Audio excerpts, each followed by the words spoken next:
মাহে রমজান সামনে, এবারের রমজানে টার্গেট নাও 30 দিনের রোজার মাধ্যমে দিল থেকে আল্লাহর কাছে এইভাবে 30টা দিন হাতে গুনে তুমি আল্লাহর সাথে ওয়াদাবদ্ধ হও যে আল্লাহ 30 দিন আমি রোজা রাখবো, এবং যৌন চাহিদা, লজ্জাস্থানের চাহিদা,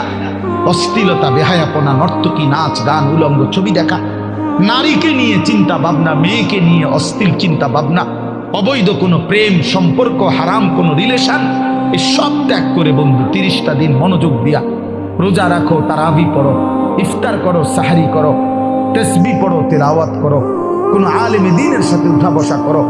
ইমাম সাহেবের সাথে সম্পর্ক করো। ইনশাআল্লাহ দেখবা